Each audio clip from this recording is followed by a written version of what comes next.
YouTube and make sure Oh, I'm alive. Do I need to sign into chat? Right here it says sign no, into don't. chat. So I'm going to be able to see. Yeah, I see where you put test. This is kind of special. But it's okay. This? Yeah, it's like in my line of sight. It's fine. Okay, so it hasn't started yet. Oh, it started. It should. Okay, perfect. All right, awesome. I'll lock the door. All right.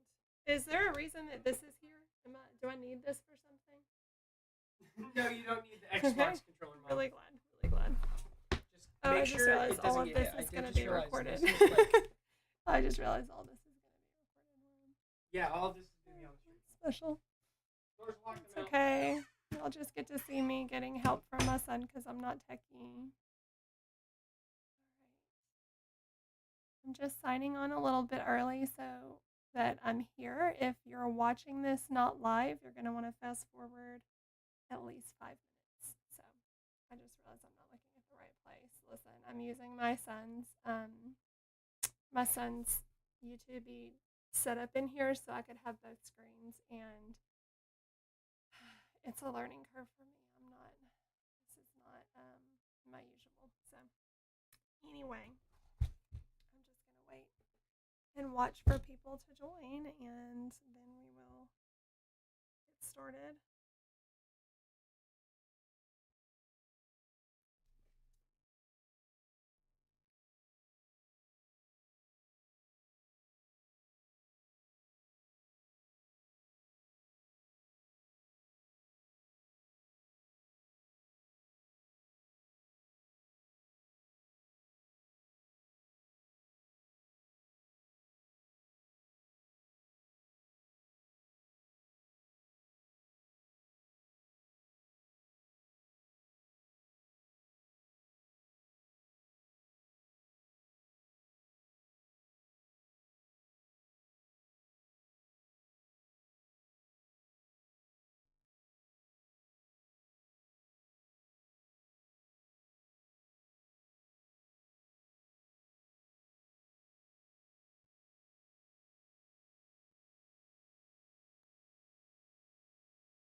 For anyone watching the chat here, if you're not watching live, web link, that would be my son who is being a smarty pants.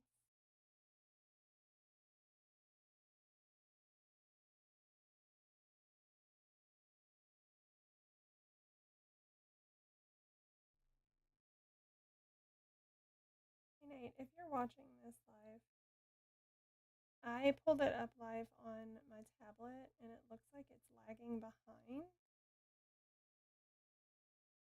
So I'm just curious if that's normal. Because I was trying to tell if there were people here.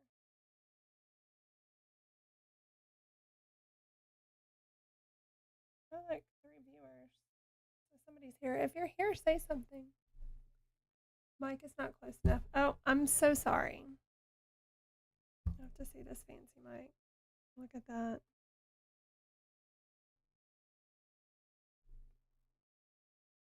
I feel like it's lagging behind. I feel like I should have put the camera on this side too, but that's okay. Y'all can look at the back of my head.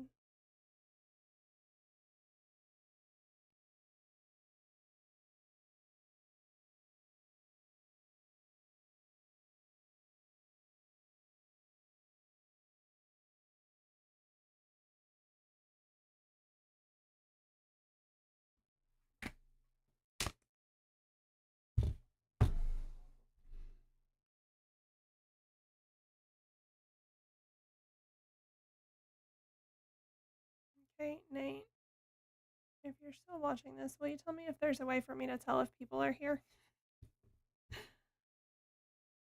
I just love that this part's going to be recorded. Oh. I know we joked about me being your producer guy in the corner, but genuinely no one can hear you. Okay. This needs to always be like in this yellow. In the right yellow. here, Okay. In the yellow. So I need it closer to me. So like 4 to 6 inches. Okay. Probably. How do I tell if there are people here? Oh, that's a good. That's the wrong. That's the wrong one. Would it be YouTube control panel? YouTube live control panel. Sign into that. Y'all, this is why I logged on early. Oh, I guess I should put at Gmail. Oh, gosh. Your keyboard is so loud. It's loud. Yeah, it's like a loud.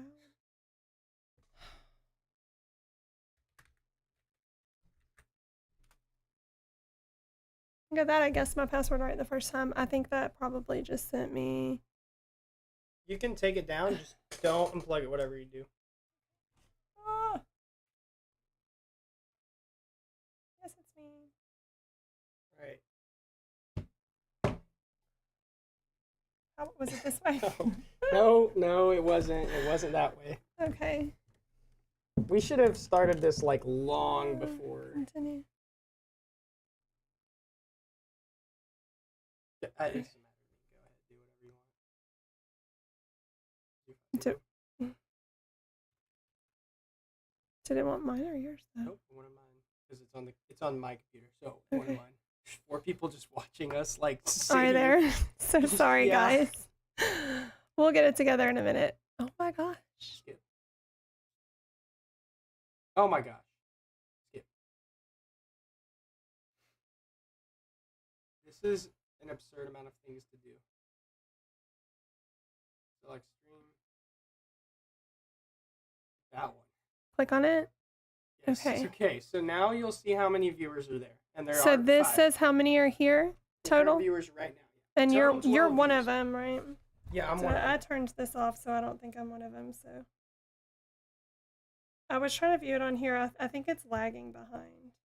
Hey, actually, your connection is excellent. It Oh. never does that for me. Oh, it's because I'm special. Okay. I do feel like it's lagging behind though, don't you? Okay. What there's a you're delay. watching on there. Okay. How much of a delay? Just 20 curious. seconds.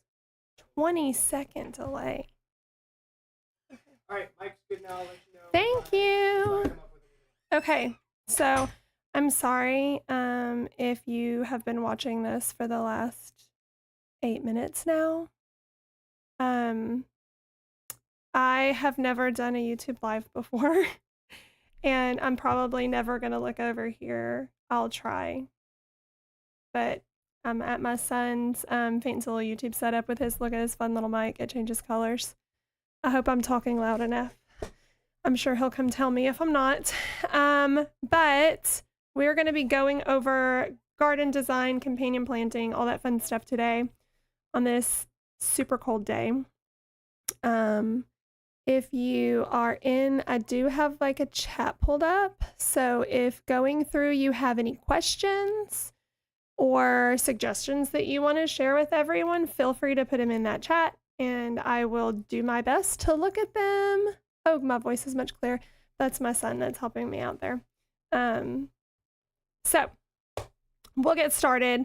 I'm going to give a quick little intro to what Hope is in case you are new. And then we'll get into the workshop. For those of you that are my current Hope farmers, especially new ones, at the end of this, I'm going to probably do like a quick little how-to on the Band app so that you guys can utilize that well. When I first had to be on the Band app for one of my kids' sports, I absolutely hated it. But once I learned how to use it, it's clearly my favorite. I have a band for everything now. So all of my different hats that I wear. So we'll go ahead and start. So this is a QR code that will take you to the Hope website if you want to screenshot that and save it for later.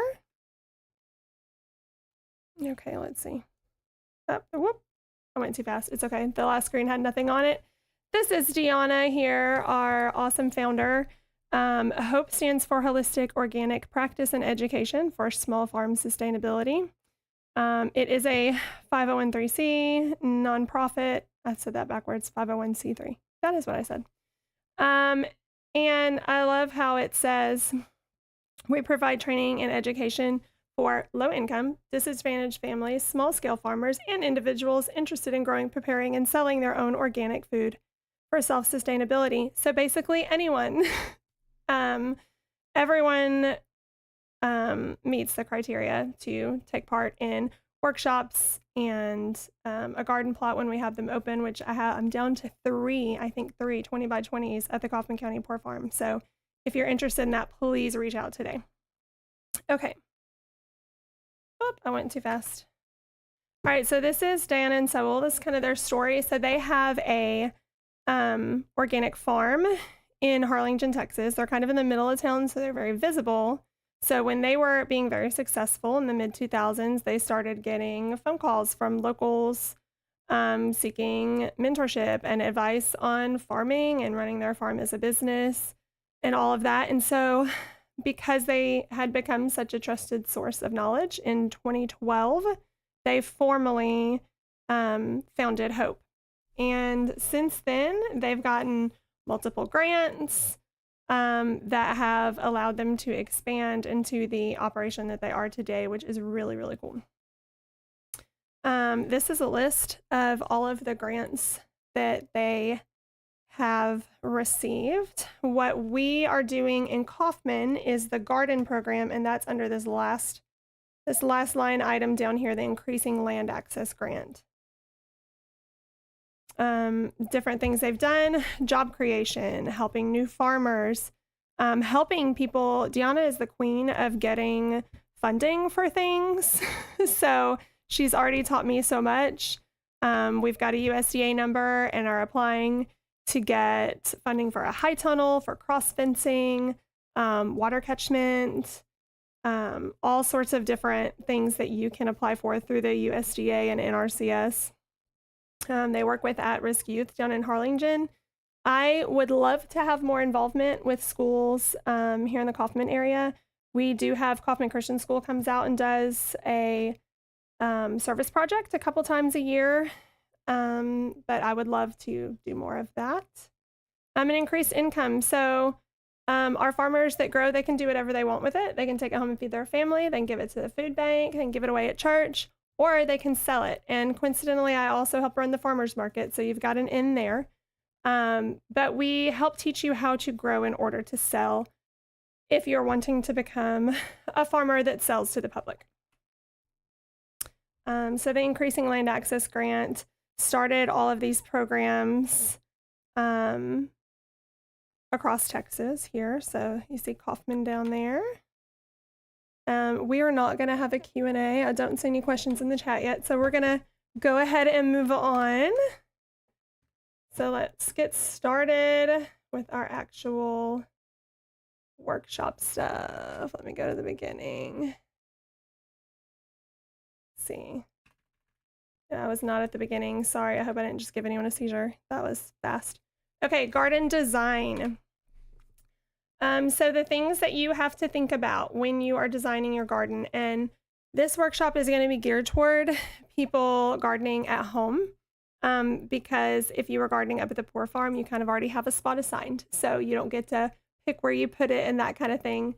But if you're going to grow things at home, these are some things that you have to think about: what kind of soil you have, where the water flows on your land, where the shade is from trees, which way the wind blows. We did have some windstorms this last spring that made our corn fall over, and we had to stick it back in the ground up at the Poor Farm, but it all survived, so it was all fine. But knowing those things will help you determine where you want to plant, as well as put buildings, greenhouses, sheds, that kind of thing on your property. So knowing your soil, some plants grow better in certain soils than others, like watermelons like a little bit of sand in their soil.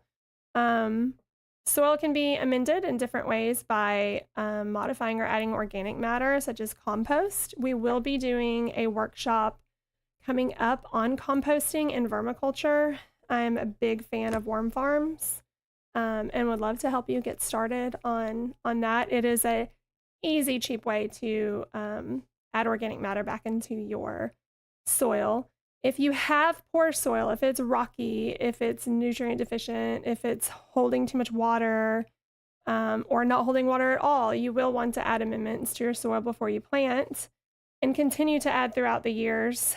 Even that the soil at the Poor Farm was amazing this spring. We got such great produce up there. But if we just continue to grow there and never put anything on it to add nutrients back in, eventually we're going to deplete the nutrients out of that soil. So it is important to know and understand how plants take nutrients and put nutrients back in, which we will talk about.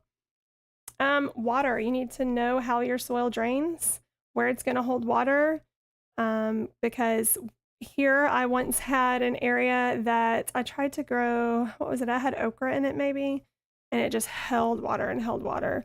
You have to know what plants can handle more water and what plants cannot. If you have an area that the water doesn't drain from well.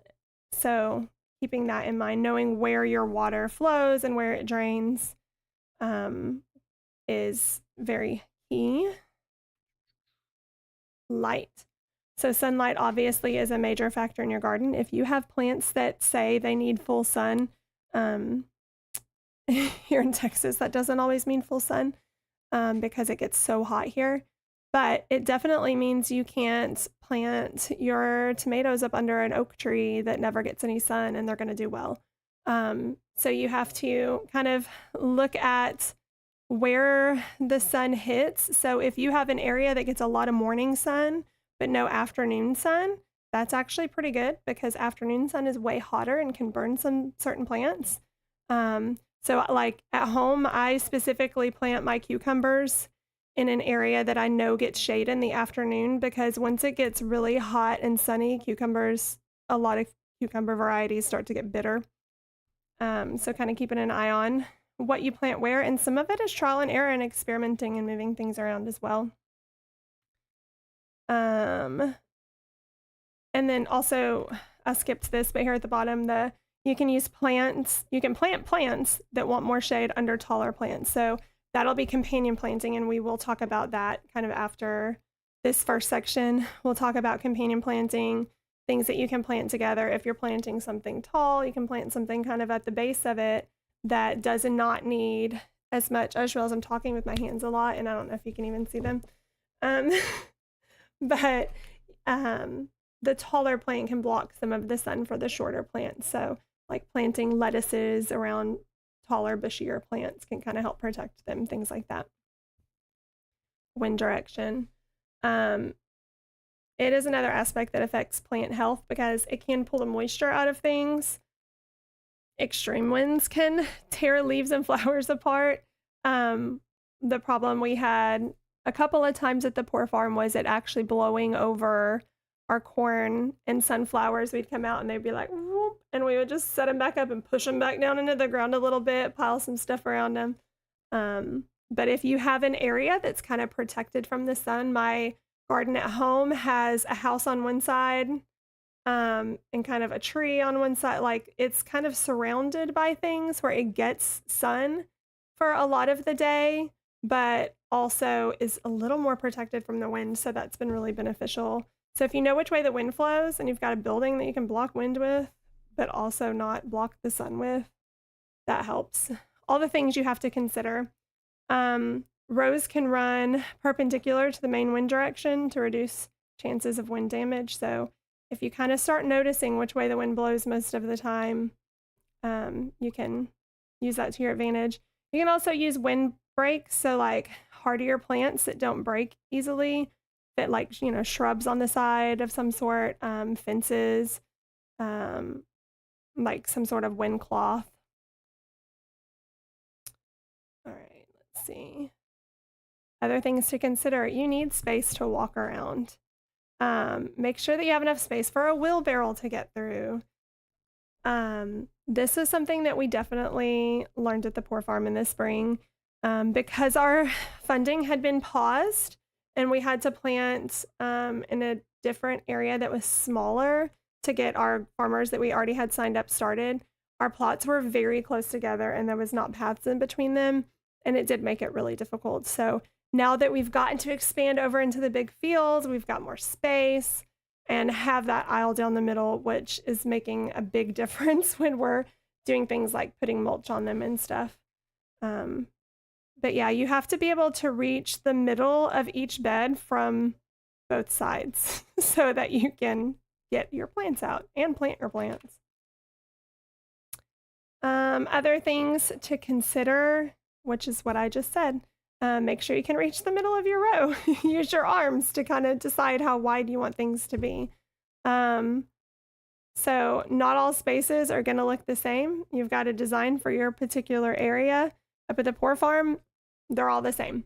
But at your house, it may be very different, just depending on where you need to be planting. Remembering irrigation when you are designing your garden. Make sure you think about where your water is coming from. What type of irrigation is being used, and will it affect your design? If using drip irrigation, often one strip will be used per row or 2 feet per 6 foot area. I normally use 2 for each row. That's what we do up at the Poor Farm. Our rows are roughly 4 feet wide. Drip line irrigation is my favorite for a variety of reasons. One being there are certain plants that don't like wet leaves. Tomatoes specifically don't like their leaves wet. They will get rot on them and mildew on them. Also, it waters it slowly, so it soaks into the soil better, and instead of evaporating off quickly. Also, I don't want to go out when it is very hot in July and August and water things by hand because it's hot and I don't want to. So with the drip line irrigation, you just go turn it on and then turn it off. You actually can even get a timer for it, so it does it itself, and then you just turn it off if it's been raining or whatever. So consider your design, because if you're using drip line, you're going to want it to be as straight lines as possible. So you can do your, I'm going to see if I'm doing this right, like your main line, and then your straight lines off of that onto your rows. Because you can't really, if you bend it, you're blocking the flow. So you can't have weird L shape or U shaped things with drip irrigation unless you're using something more like soaker hoses. Mapping out your farm. You can use Google Maps to get precise measurements. There's a way to do it online. We actually got multiple copies of our land survey, so we can actually draw out on there where we want irrigation or high tunnels, anything like that. For us on our farm, we have animals, so we've kind of drawn out where we want to make pastures and paddocks in the back and that kind of thing to work toward. You can also make notes on your map where you get more sun or shade, if there are any spots that hold more water than others, and then kind of design from there. This is an example of how someone is drawing one out. So this is what I was talking about. If you're doing drip line, like this part can turn because there are parts that can make it turn on the main line, but the actual drip that goes this way, you cannot bend it or you're blocking off the flow. So those need to go straight. So you wouldn't want this to be shaped like that, or you would have a hard time watering this part. Let's see. And then, you know, taking notes over here. There's a whole little compass drawn out here, and keeping in mind that the northeast corner receives full sun by noon. So, you know, that might be where you want to plant things that need a lot of sun. And then it's talking about the slight slope. So if the slope is from west to east, your water is going to flow this way. So you wouldn't want to put in rows this way because they'll block the water flow and then it'll just pool water. So those are the type of things you got to think about. Gardening with nature. So if you think about what forests look like or local landscapes, there's not just one type of plant. That is monoculture. I am anti-monoculture. because certain plants take certain things out of the soil, and certain plants take different things out of the soil, and certain plants add things more into the soil. And I feel like when you understand companion planting in that way, and rotational planting, which we will also talk about, you're keeping your soil healthy, and you are adding things to each other that can help each other, which we'll talk about a little bit more when we get into companion planting. But generally, when you're out in nature, you don't just see like a whole bunch of one plant with nothing else around it. They all grow together because that's just the way they were meant to grow. And then this one here, is there bare ground, or is there usually something there? I heard someone say once that Mother Nature is modest and she likes to be covered up. So if you if you have no mulch or no anything and you don't water, like that area is going to get zapped of nutrients because the sun is bearing down on it, evaporating things and heating things. This is why we use mulch, and we use different plants in there to cover the ground. And a lot of times the best soil is where you've had a bunch of leaves piled up. Nature, oh, this is what I just said. My bad, I skipped ahead in my brain. It's not monoculture. Everything is mixed together, working together. So yeah, we copy that design if we want to garden well and create our own little mini ecosystem, not minnows. All right, so design features in nature, polyculture, meaning multiple species of plants, lots of diversity. Ground is often not bare. Growing on different levels, so you've got trees and shrubs and plants and roots. And there's a large amount of insects and other wildlife. Not all insects are bad. It's an entire ecosystem in there. So that's what we want to try to recreate. Diversity is extremely important and helpful for ensuring successful harvest. If one crop completely fails, the others might do well and survive. Even diversifying different varieties of the same crop can be helpful. Love doing that with tomatoes. Growing up, I didn't like tomatoes. I loved ketchup, but aka sugar, but I didn't like tomatoes, which I now think is insane. Once I started growing tomatoes, which I'm not really sure why I started growing them other than that's just what people do when I started gardening. And then I tasted them and I was like, oh, wow, I actually really like tomatoes. They just taste so much better homegrown than they do from the store. They're always disappointing from the store. But that's how I kind of discovered my favorite varieties of tomatoes is I grew a whole bunch of different varieties. So that can be really fun to do. Some pests might prefer a red cabbage over a green cabbage, and then I probably don't want to grow that much red cabbage next year. But you still get a harvest of the green cabbage. So doing some different varieties can be really helpful. Sorry, my camera is blocking some of my, I guess I could look over here. Various levels of growing. So we briefly touched on this. In nature, there's often multiple layers of plants, like the tall trees, the shrubs, and then the things that grow along the ground. And that can be easily applied to gardening and farming to make the most of your space available. So one that most people have heard of is the Three Sisters, where you grow corn that grows tall, and then you grow beans up the corn, and you grow squash that covers the ground. And those three grow really well together. It's called the Three Sisters. And then broccoli and beets are another thing that grow well together. So we are going to get into companion planting here in a minute.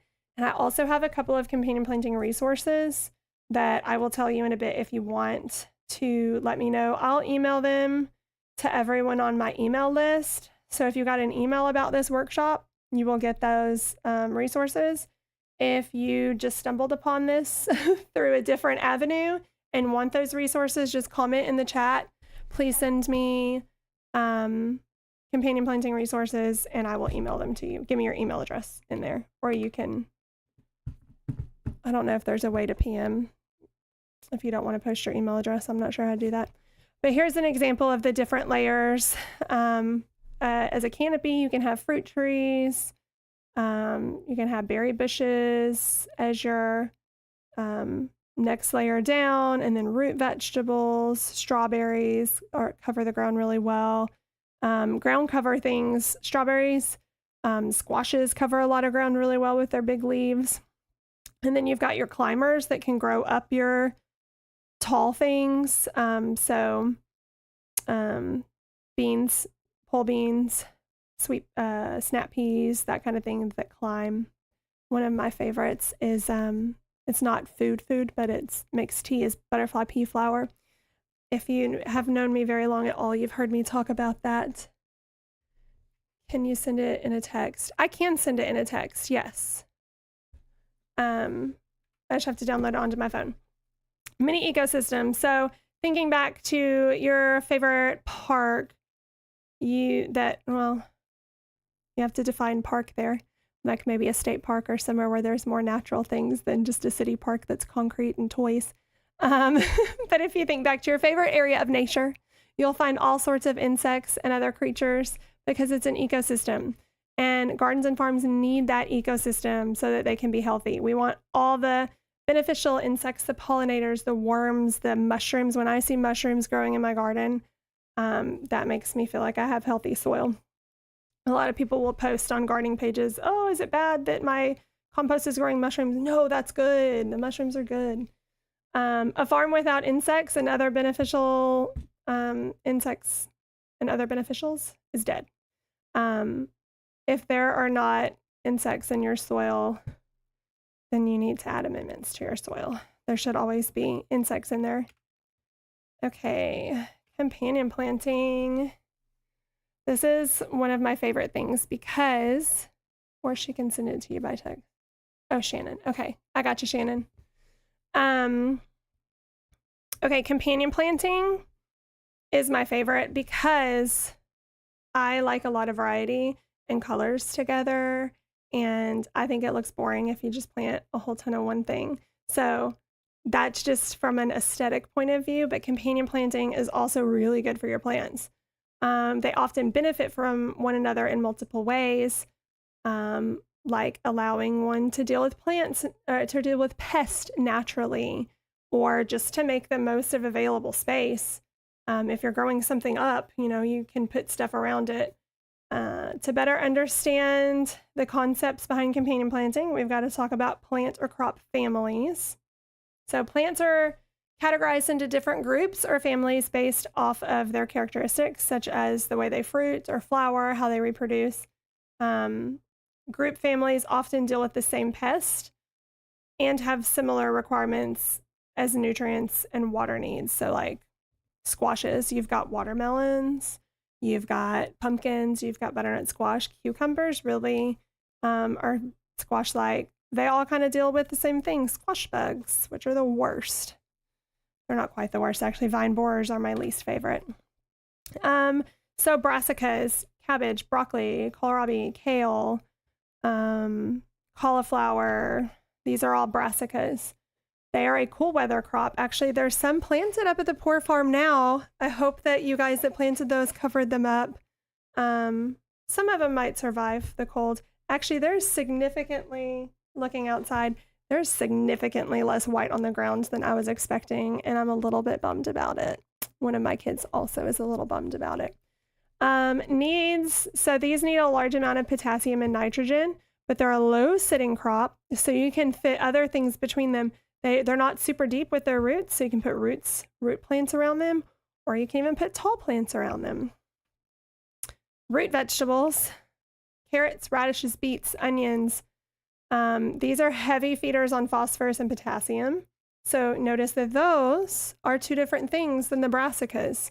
So you can plant those together because they don't need the same things out of the soil. So it grows under the soil surface, so they fit well in between and under all the other things.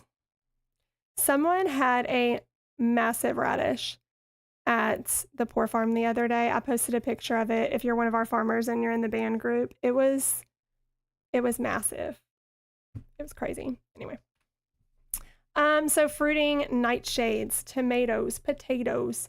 I know potatoes seem like they would be a root vegetable because you're eating the root of the plant, but they are indeed a nightshade. Tomatillos, eggplants, ground cherries. I love ground cherries. If you've known me for very long, that is one you will also know. I always have a ton of ground cherries come up in my garden too. So if you're local and you want a ground cherry this spring when they start coming up, holler at me because I'm always pulling out the extras. So these plants, some of them need trellising. I trellis anything in the tomato family. They require more nitrogen at the beginning of their life cycle and then more phosphorus to produce fruiting. Legumes, so your beans, peas, nuts, soybeans, chickpeas, lentils, these add nitrogen to the soil. So if you've had tomatoes or a nightshade somewhere taking the nitrogen out of the soil, you might consider planting a legume there next, which is a rotational thing, which we'll talk about, because then it puts nitrogen back into the soil. A lot of these plants require trellising. There are bush beans, but a lot of them require trellising. Grains, the grass family. So corns, wheats, barleys, rice, oats, quinoa, sorghum, all of these type of things. These are main staples to most people. Grains usually require high amounts of nitrogen as well. They grow upright, don't need trellising. Weirdest thing happened at my property this year. Like we had all this wheat grow. I don't know what kind of wheat, but it was wheat. I even harvested some. I have no idea where it came from. It just grew. But I may try to plant some grains on a row up at the Poor Farm to kind of show as an example of different grains you can grow. Okay, and then you have the fruiting gourd family. So melons, watermelons, cucumbers, zucchinis, pumpkins. So your winter squashes, butternut squash, spaghetti squash, all of your squashes, yellow squash. They are sprawling plants that have vines that spread out everywhere, and they are heavy, heavy feeders. Often they can aid in shading the ground and weed control, which is really nice. That's why with the Three Sisters, you've got your tall corn, you've got your legume growing up the corn, and then the squash is at the bottom blocking the weeds, which I will say actually worked really well at the Poor Farm this year. I had a little example of that in the Hope display spot, and definitely plan to do that again for everyone to see. It often, yep, I said that. Okay. All right, herbs and flowers.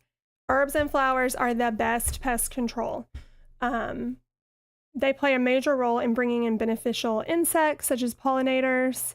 Just ask Stephanie I don't know if Stephanie is in here in the chat, but she grew the most beautiful zinnias and cosmos. Her spot, like, it looked like she was only growing flowers, but she actually was growing food in there too. She did a great job attracting all of the beneficial pollinators to our garden last spring. So highly recommend planting flowers and herbs in your plot at the Poor Farm or at your house, wherever it is that you're gardening, because one, they're beautiful, but two, they bring in all the butterflies and bees and all of that we cannot have food without. If plants are not pollinated, they do not make food. So it's very important. There are a lot of herbs that also deter pests, so that can be very helpful. They are a great option to plant around or near other plants to bring balance to your ecosystem or farm or garden, and most are easy to grow. I was good at growing herbs, except for lavender, before I was good at growing anything else. There was a time not so long ago, probably, when we still lived in Forney, so prior to 2017, that my husband said I had a black thumb. It was hurtful. I don't anymore. It's greenish now. I'll never say fully green because lifelong learner. You're never going to have 100% success. It's good to just accept that. So garden friends, often different families can be paired up with one another to aid in one way or another. We call them plant friends that can be grown together. Nightshades, if y'all remember, we talked about tomatoes, potatoes, tomatillos. oh, it's the other one I'm looking for. Cherry tomatoes was in there. Can grow with basil or marigolds. Herbs and flowers are major friends and should be intermixed because they actually, marigolds attract ladybugs. Ladybugs eat aphids. Aphids eat tomatoes. So you want your ladybugs. I don't know if I posted it in the band, but I have seen several true ladybugs. You know, right now we're seeing a lot of those Asian lady beetles, which technically do the same thing as ladybugs, just not quite as well. And they also try to get in your house and smell bad and are annoying. But the true ladybugs, yeah, I've never had a green thumb. The true ladybugs look a little bit different, and I've learned how to tell them different. And I have seen several of them over on the new area, like crawling around and all the things that are growing up, like the natives that are currently growing up over there. I have already talked about this a lot, the Three Sisters, but this slide is talking a little bit about what's required from them. So the corn uses a lot of nitrogen, but we talked about how legumes put nitrogen back into the soil and they can climb up the corn. I will say you need to plant your corn before your legumes because if you do it the other way around, the corn isn't growing in time for the legumes to grow up it. So that is one thing that we learned this year at the Poor Farm. And then the squash down below, it's providing shade for the soil. So that helps with water retention. It's not being all zapped out by the sun. It helps with weeds. So it's really good to grow things like that together. Oh, that's just the same thing in Spanish. Tomatoes, this is a couple other examples. So tomatoes also will get the hornworms. If you've ever seen a hornworm, they are kind of terrifying looking. But also other pests and marigolds, like I was saying earlier, attract the pollinators and beneficial insects such as parasitic wasp. If you've never learned about parasitic wasp, I do one of my classes with my Homestead Academy kids is on insects, and it's friend or foe. The parasitic wasp, they look super creepy and you would definitely think that's a foe, but no, they actually lay their eggs on hornworms, and as their larvae grow, they eat the hornworm. So gross. But it gets rid of the hornworms. So they're actually a good bug. Maybe I should do a workshop sometime on pests. Would y'all like that? If y'all would like that, say so in the chat. So I know I need to get that together. I already basically have it for my Homestead students, but if you guys want that, I can definitely do that as well. Basil also can deter pests because of its strong smell. I love the smell of basil. You know, some people say stop and smell the roses, but I like to stop and smell the basil. There's multiple varieties of basil too. Lemon basil is one of my favorites, and holy basil, which seems like it's not basil at all, but it is. It's also my other favorite. Okay, other great companions. Chamomile attracts beneficial wasp. And I know when I say wasps that you think that's bad, but there are kinds of wasps like the parasitic wasp that are good. Not all of them sting humans. Hoverflies are really good pollinators. When you plant dill with brassicas or squash, they attract more aphid predators. Aphids you don't like. We want aphids all gone. Nasturtiums aid in repelling squash bugs. Hate squash bugs. I'm going to plant so many nasturtiums this year. Also, they're really pretty and they're edible. And they can be a trap crop for flea beetles and aphids. Mustard attracts cabbage worms, thus can deter pests from cabbage. So you won't end up with mustard, but you will end up with cabbage if you plant mustard for the cabbage worms to eat. So it's basically like making a sacrifice plant to save another plant, if that makes sense. If you're wanting mustard, you just got to plant a whole lot of it. And then when you find cabbage worms, go put them all on the same one or just kill them. That's good too. Things to remember. If you plant something that needs a certain pollinator to produce, plant a beneficial next to it that will attract a pollinator. Are there certain pests that are specifically problematic? So I have a huge problem with squash bugs and grasshoppers. Those are the two that are the biggest problem at my house. The grasshoppers, I spray things with worm tea, and that seems to help. We will talk about that when we do the composting and vermiculture workshop. But squash bugs, that's why I said I'm going to plant so many nasturtiums this year. So kind of pay attention to what your predator bugs are, what is causing problems for you, so that in the future you know what to plant.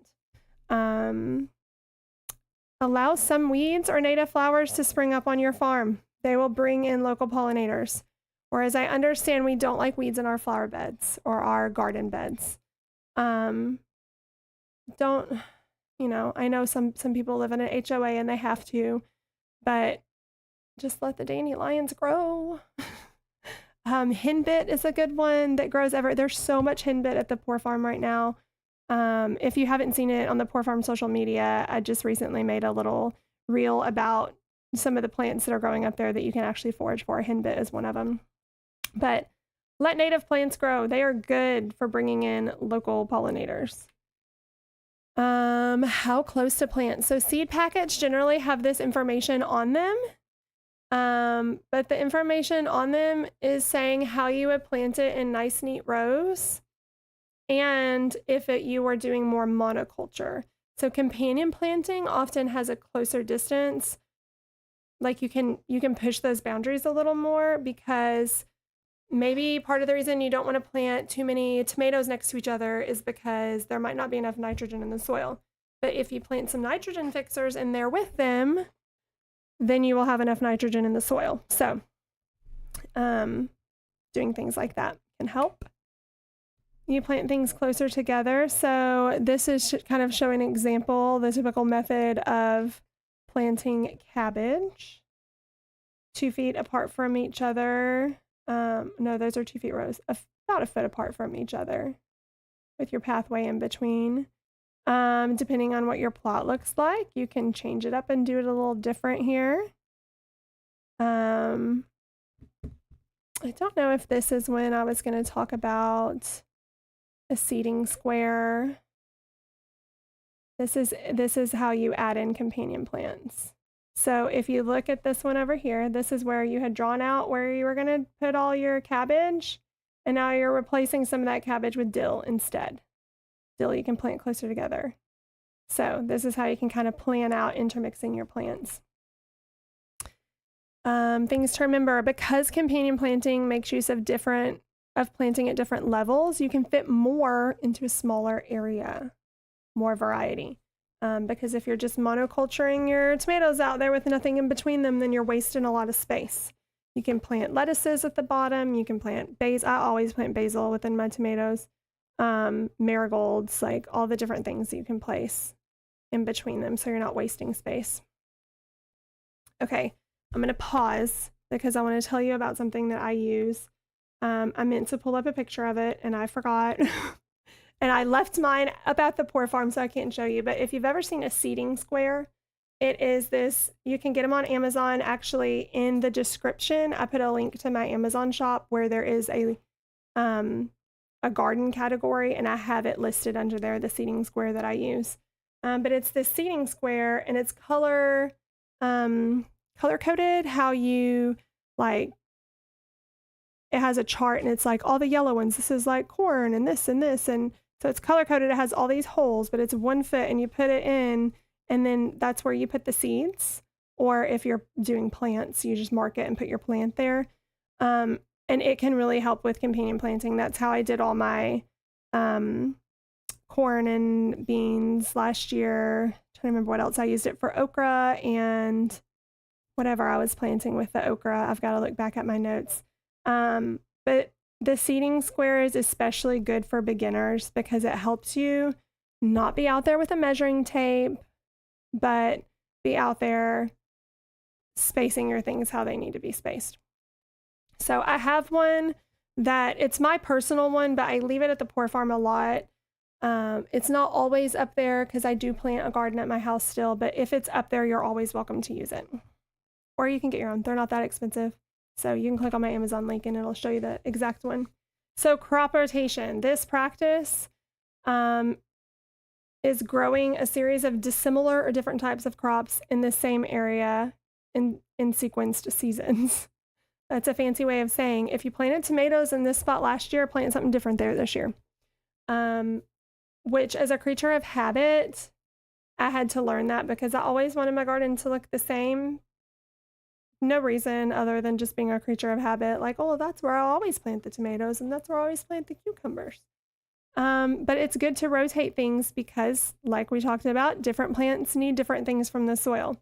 So this is kind of showing an example here, legumes, then the next year root, then the next year maybe fruit, and then leafy things. Oh, good, it is on here. Okay, I had this pulled up on a different thing in case it wasn't on here. I couldn't remember. So this is showing legumes, root vegetables, your fruiting things, and your leaves. So lettuce, greens, herbs, cabbage. So this is showing how to rotate them. So now I know we said that a lot of times you want to plant your roots with your tomatoes. Like you can plant carrots or garlic around your tomatoes. I actually planted onions and garlic all in my peppers last year. Peppers are considered fruiting. I don't know if I've mentioned peppers yet. I grow so many peppers. And sometimes I grow lettuces at the bottom of my tomatoes too. I grow herbs everywhere. But if you're doing it more like you want all of your tomatoes in one spot, all of your roots in one spot, you do need to be rotating them. So kind of whatever, say this is, we'll take this one for example. Say this is your main tomato bed. You planted mostly tomatoes here, but maybe you had some lettuces mixed in, some onions mixed in, but tomatoes was the main thing that you had here. Then don't plant tomatoes there next year. Plant them over here and plant more of these here this year and maybe peppers instead or your cucumbers instead. So kind of rotating that just so that you know what needs to be in the soil. I actually love following tomatoes up with legumes or vice versa. I had planted a bunch of legumes in an area and then planted tomatoes there the next year, and I got so many tomatoes from that area. Excuse me. So why rotate crops? So another reason to rotate them is less pest problems. So your pests are going to return looking for what they ate the year before.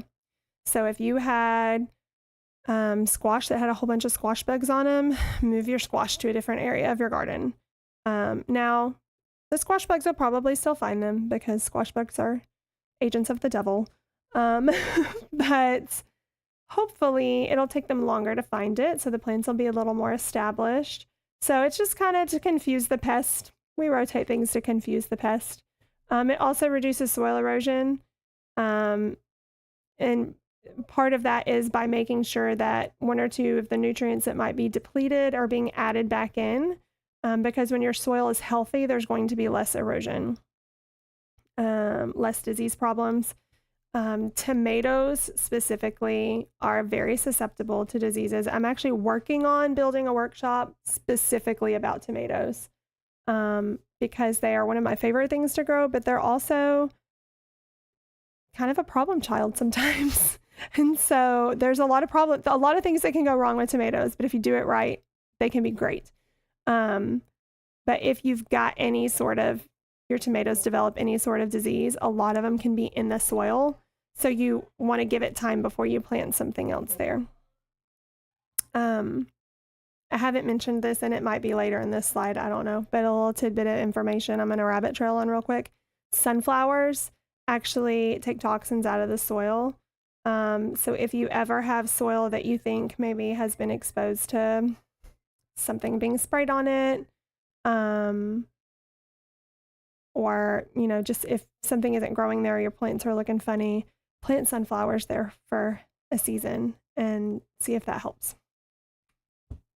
They actually planted sunflowers after the nuclear bombs, Hiroshima and Nagasaki. They planted sunflowers because they actually ate the radiation. How cool is that? That God made a plant that eats radiation. Like he knew humans were going to be dumb. It's crazy. Crop rotation and companion planting should both be considered when designing your plots or rows. So when you're thinking about what you're going to plant there, think about what you're going to plant there next year and kind of keep that in mind. So look at if you already have an existing garden plot or garden at your home, look at what you planted last year to help you decide what to plant where this year. Sorry, I just thought I should probably check the chat and make sure there's no questions. Oh, you bought a seating square. Yay. It's really fun to use. It's really fun for kids to use because it makes it really simple. So even if crops from multiple families are used in the same area, so tomatoes, peppers, you can still rotate them each season. I've done that before where I've planted tomatoes in an area and then the next year planted peppers there. And then the next year I should probably plant some legumes there. So it's making a note down here about South Texas and their 3 growing seasons. Because this slideshow is originally made for Home Base down in Harlingen. In our area in Kaufman, we really just have kind of 2 growing seasons. For some things, it's 1 growing season that's just really long because peppers can stay alive from the spring all the way until it starts freezing. But then other things will die out and you'll replant brassicas. Brassicas bolt as soon as it starts getting warm, but you can replant them in the fall. So we kind of have 2 growing seasons. But if you can keep tomatoes and peppers alive through the heat of July and August, then they'll still be producing in the fall. Okay, that's the end of this one. And then I had this one pulled up because, or no, I closed it already. Okay. We're going to look at this real quick. Oh, this is not the one. Okay, hold on. Let me find it. Okay, these are the resources I was talking about on companion planting that I can send you. So all of you that said yes. Okay, some of you, I don't know who you are. The one with dragon in it, let me know who you are so I can send it to you. If I don't have, I will send it to everyone that I emailed about this workshop. If you did not get that email, then you need to reach out to me. Actually, you can email me. My email address is in the description of this video. It's Jamie@Hope4SFS. You can email me and ask for these. We'll do it that way. That way you don't have to post your email. And then Shannon, ask for a text. I can text it to you. Okay, so this is one that shows good companions and bad companions. And then I have another one. This one here kind of gives ideas. It's color coded, so beneficial, don't plant together. Combo helps pest control, grow well together. So it's all kind of color coded here. So this is a helpful one too. So I can send both of those out to you guys. All right, last little thing we're going to go over here is choosing crops. There we go. This one is not very long. It's pretty short. Deciding what to grow. So my number one rule that is not on this slide, unless you're growing to sell to others, don't grow something that you're not going to eat. If you don't like Brussels sprouts, don't grow Brussels sprouts. I love Brussels sprouts, so I'm going to grow Brussels sprouts, but you might hate them. So don't waste your time with them. If you grow something one year and realize like you gave most of it away and didn't really like it, don't grow it the next year unless you're wanting it just to grow away. So give away, grow away. Anyway, so that's just my little personal tidbit. So all crops have growing requirements that affect when and where they can grow. Bananas, avocados, mangoes need subtropical climates. We do not have subtropical climates, especially today. Well, let's see, the temperature currently is 25 degrees outside. So all of those would die here. Most citrus you cannot grow here unless you have a really good high tunnel or greenhouse.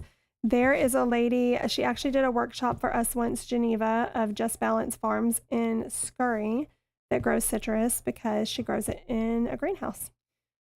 She actually has a little farm store on her property. She's one of our vendors at the Kaufman County Farmers Market. She's really great. She's an excellent gardener. But anyway, so I can't grow these things here. Sorry, friends. Cacti are great at growing in the desert. We actually have quite a bit of prickly pear on my property. We're not desert, but whoops, my bad. Apples and peaches require a cold season in order to germinate. So guess what? We can grow those here. Yay! Brassicas prefer cool weather, so you will not be growing brassicas in June, July, or August, or honestly September or May in Texas. Well, not all of Texas.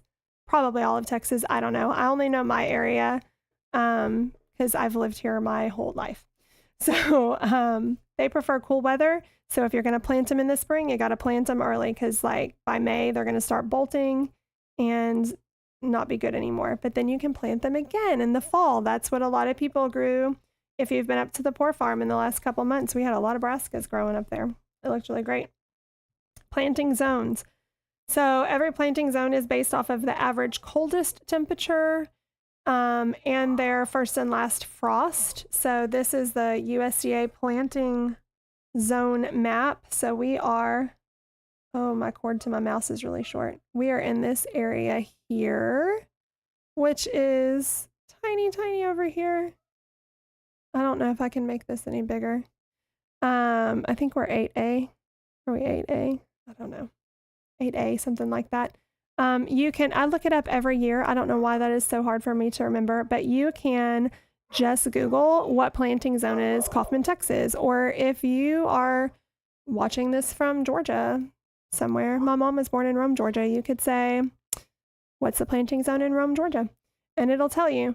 The higher planting zone has a longer growing season. So higher is in up here because these are like 1s and 2s. We are down here in like 7s and 8s and 9s, and those are good. We have a long growing season, which is nice.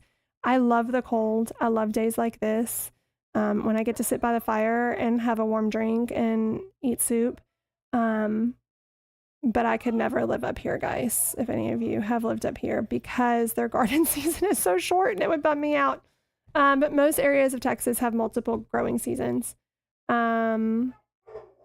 Can I also say, doing this, my dogs are going crazy. I hope y'all can't hear all that nonsense. Doing this via Zoom is so weird for me because there's like no interaction. I feel like I'm just recording this for myself and no one's here. Okay, find your planting zone. I sincerely hope y'all can't hear my dogs. I don't know what they're going nuts about right now. Knowing your planting zone will give you the foundational knowledge of what plants can be grown in your region. So understanding your average temperatures and rainfall for the whole year also help you determine what to plant during what season. Okay, so this is the average temperatures in Kaufman. So when you look on the back of a seed packet, it will have information like similar to this. This is for broccoli. Its preferred temperature is 40 degrees to 70 degrees. So it's getting too cold in January and February, but by March, it's staying above 40 most of the time. And then pretty quickly by April, it's already too hot because Northeast Texas, that's just how we roll. So you have a short season for brassicas here, but over here you have a little bit longer. Through here, well, sort of long. Honestly, like it's just hard to grow brassicas for very long, but luckily they don't take that long to grow.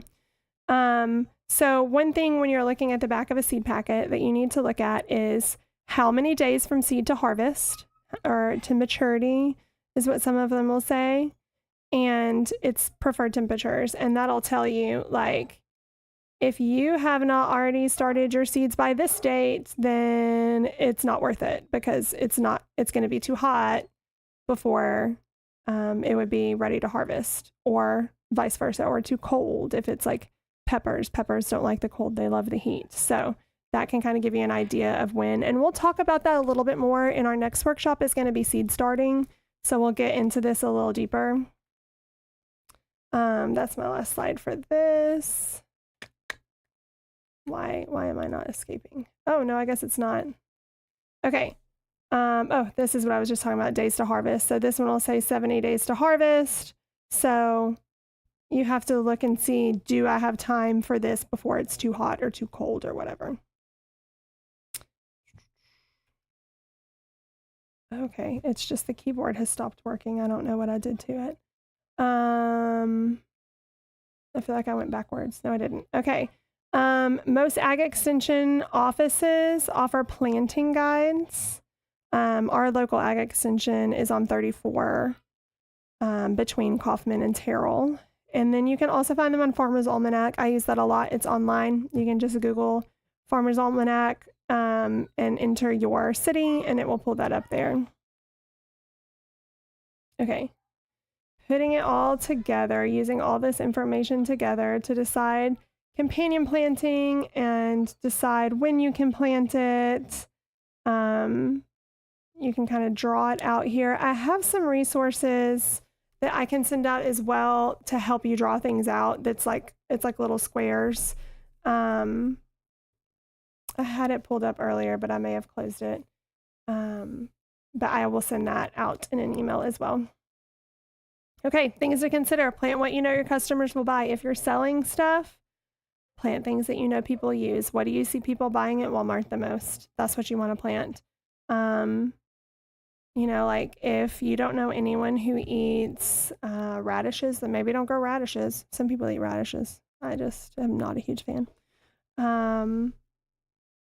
So keep in mind what you've seen sell before. If you're going to sell things, take good notes. Take good notes. Keep up with what you sold, what you grew, so that you know what you want to sell in the future, so that you know what you want to grow in the future. If it is just for you, like I said, don't plant things you don't like. If you're not going to eat it, your family's not going to eat it, there's no point in it taking up space in your garden. Although I will say I didn't like tomatoes till I grew them. So maybe try it once.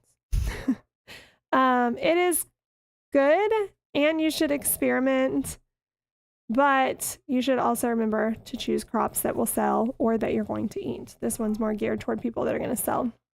Ideas. Okay, here's some ideas to get your brain thinking about what you might want to grow.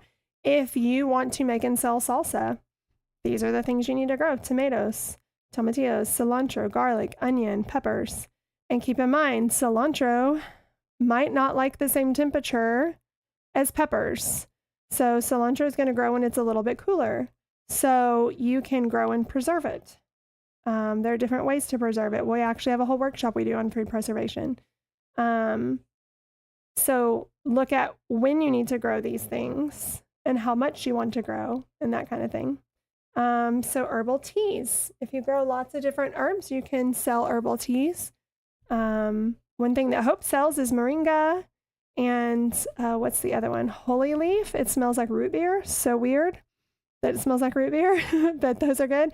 I sell holy basil tea and lemon basil. You know, you can grow mint. Mint is one of my favorite teas. I grow it for myself. I haven't grown enough really to sell because I use so much of it. But you can think about those different things. Flowers go good in them too.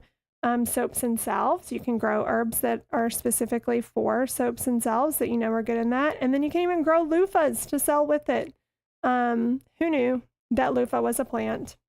I didn't until probably 5 years ago.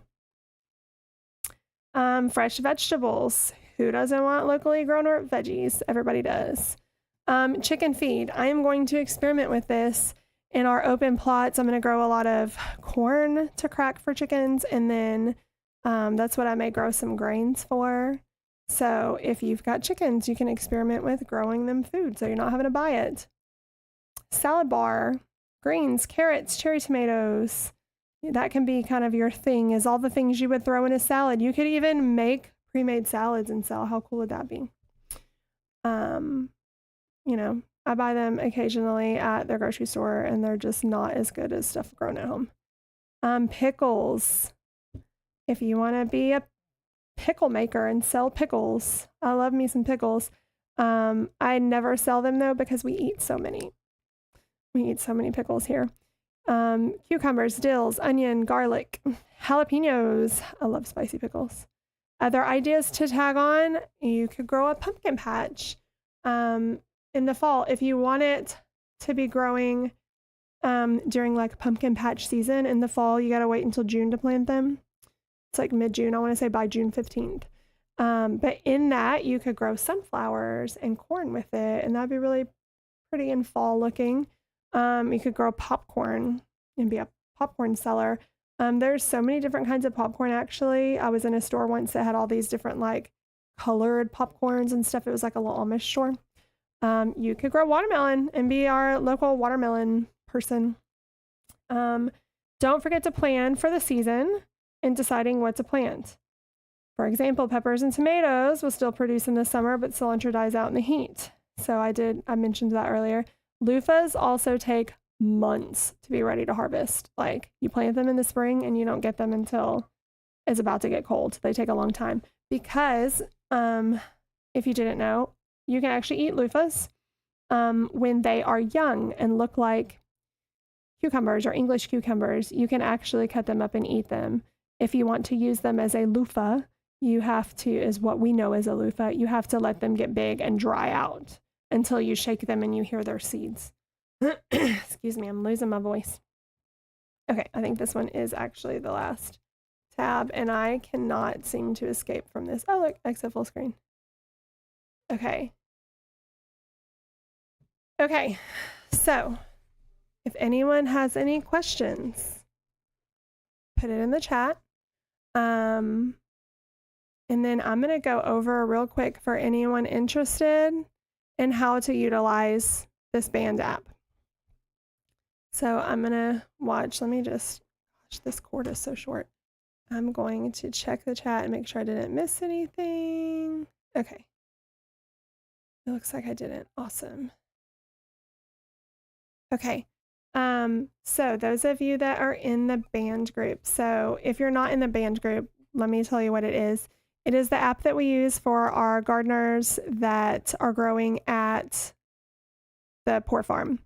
It's how we communicate when I'm going to be there, when we're going to have workshops. We share fun things like when we're harvesting. Look at all these recent pictures. That's the huge radish I was talking about right there. I'm holding it in my hand. It was massive. Some pretty broccoli. And we kind of communicate, and it's just kind of our little community. I wanted to show you a couple of things about it. This is like the main feed, obviously. If you're watching this and have not already completed this poll, please do. But if you want to know when events are, you can click on events. Go figure. I think on the mobile app, this is down at the bottom where it says post, albums, events, attachments, members. So I've put on here, this is like a little calendar view, but I've also put it on here when you can seed things. So this is starting at the beginning of January. You could be seeding parsley, and then I put workshops. So planting calendar are green dots, workshops are blue dots. I think there's a way to filter it, but I'm not going to do that right now because I just want to see it all. So like right now, you could be planting Brussels sprouts, cabbage, kale, kohlrabi, mustard, Swiss chard. So here we are today. We're right here. Oh, this workshop may have gotten canceled. This was through the USDA. It was supposed to be this morning. I'm going to assume it probably got canceled. But I've posted her workshops on here too. But then this one is ours. That was ours. So it kind of just, you can scroll through and it shows you, what you can plant when. If you look in attachments, this is where I have put a few different attachments that we've had in various workshops, like the companion planting ones that I said I would send you guys. They're literally in here. If you click on it, well, it just downloaded it. My bad. It didn't let me just view it. Maybe, yeah, it just makes you download it. So that's what's there. In the file, it's the same thing as in files. Yeah. Anyway, so, and then if you go to albums, that's where we have all our pretty pictures of our different things and our garden map that I have got to update because, let me see if I can open this. The only plots that are open at this point are this one, and this one, I believe. We only have 3 open over here. How exciting is that? So I need to update that, but that way, you know, everyone should be in here, all our members. And if you're up at the farm and see a problem with somebody's spot, you can find them on here and send them a message. Say, hey, you know, this is not working. Something is wrong. Or, you know, if you've got the water on and somebody's drip line is spraying and everything crazy. So that's my little tutorial there if anyone has questions. Oh, Nate says Farmer's Almanac is being discontinued. Is it online though, Nate? Old Farmer's Almanac. Maybe that's what I use. I don't know. Okay. What can you, oh, you can, instead for reference, you can look up the USDA one. The Master Gardeners, I think, have one too, if you Google Master Gardeners. I'll find something. I'll find something for you. Let's see. I think that's all. Would you guys do me a favor if you're still here and put your name in the chat, because we are grant funded and I have to prove that we're doing things. So that is why we always have a sign up or a sign in at workshops, because I have to prove that people were there. So I might be able, I don't know, my son can probably tell me how to look and see who was actually here. But that is something that I have to turn in so that we can like get credit. So that we can continue to get funding to do this. So our next workshop, let me look at my calendar. I'm going to post it. I should have written this down. As soon as I have the flyer, I will post it. I don't make the flyers. Those are made at our home base. It'll be a Monday evening. In February. I think we're going to do February 9th. I believe we'll do February 9th, and it is going to be on seed starting and making a seed starting soil. If you are one of our Hope Gardeners, I will have soil for you to take. If you don't already have seed trays, I have seed trays for you to take as well. I am going to try to get this soil made this week. So if there's stuff you want to already be planting, get with me and I can get that to you this coming week once the freezing temperatures are over, because I'm not driving anywhere because I'm a pansy like that. So thank you for putting your I have banned can we join the group. Vanessa, are you one of the gardeners at Hope? Because that one is more exclusively for the ones gardening up there. And if you are not, do you want to be? Because you can be. So yeah, this one is just for the gardeners that have a plot at the Poor Farm for our communications there. However, if you follow Kaufman County Poor Farm, and this is down in the description of this video, you can, let's see. We don't need the background anymore. Oh, I don't know what I did. I made myself too big. Oh, that's scary. Zoomed in far too much. I shouldn't have tried to do this without Nate. I'm sorry for whatever your screen looks like right now. I am not a big YouTube streamer. Shocking, I know. If you follow Kaufman County Poor Farm, I always post the workshops on there. So you can kind of keep up with what we've got going on via that way. So anyway, okay, well, I'll stay on a couple more minutes in case y'all have any questions in the chat. And I really hate how big I look right now, so I'm gonna put that down since I don't know what I'm doing. And I'll look at pictures until everybody leaves the stream. Oh, you actually figured it out! I did. Whoa! Don't make fun of me. He's so mean. What? You should mod me. I real feel quick. like I'm still too zoomed in. This no. is my helpful son. Wait, I accidentally put myself in timeout. I accidentally put myself in timeout. Oh well, that wasn't very smart, There you was go. it? Okay. Okay, so now I can help you with stuff. Get out, go. Okay. We have to go. Okay, so there's the huge radish. This was Whitney's. There it is in the ground. I'm just going to show pictures until there aren't any viewers on here anymore because I don't really know how to end a live. I don't know. If y'all have any questions, do you think I would be able to share the slides? Let me ask because Hope owns those slides, not me. So let me ask on that. And I will find out. So there's that pretty radish. This broccoli was the, let's see, LeVay family? Is it LeVay or Latham? There's some of both of them. Anyway, so our big mulch pile came from this family right here. The family growing all this. Look at all that broccoli. Looks amazing. This was just this week. That's our big mulch pile that I was talking about. Thank you guys for showing up for this, by the way. I hope that you enjoyed getting to dream of warmer days. That's our water faucet not spraying anymore because I fixed it. Here's our workshop. Let me see if I've got any more plant pictures. Oh, look at this. These are all the things people have grown up there. Look at all those. Check it. Oh, I took this picture one day. I think this was Brianna's.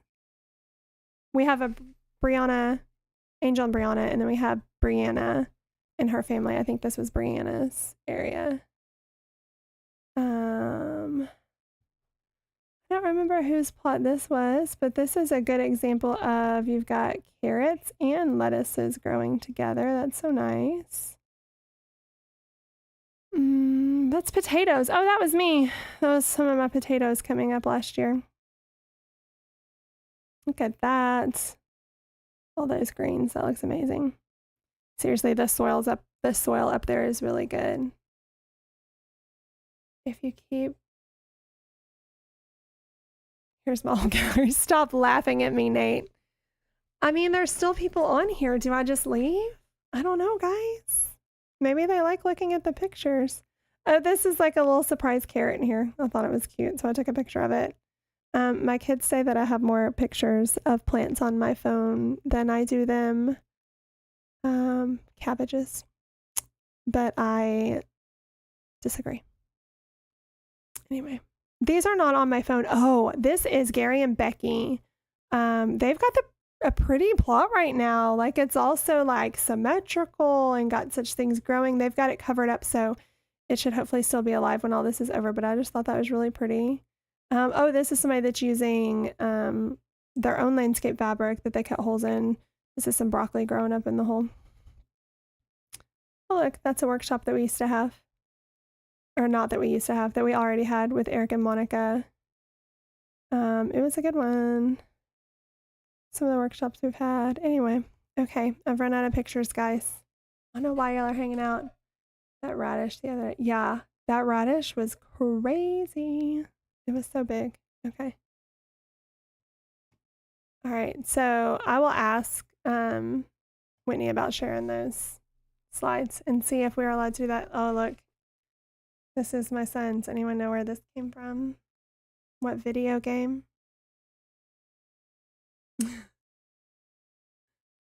Okay. All right, I think I'm going to go ahead and end this.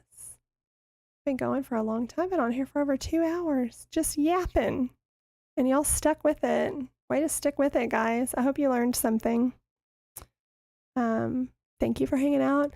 I may look into trying to YouTube live our in-person workshops in the future because they've got some new technology up there in the classroom. And I know sometimes people just can't make it, but they can watch it later. So if you are watching this later, if you've stuck with it this long and not ended it, put your name in the chat so I can add you to the to the list of people who came. Anyway, love you guys. Stay warm. Thank you for being here. I'll talk to y'all later.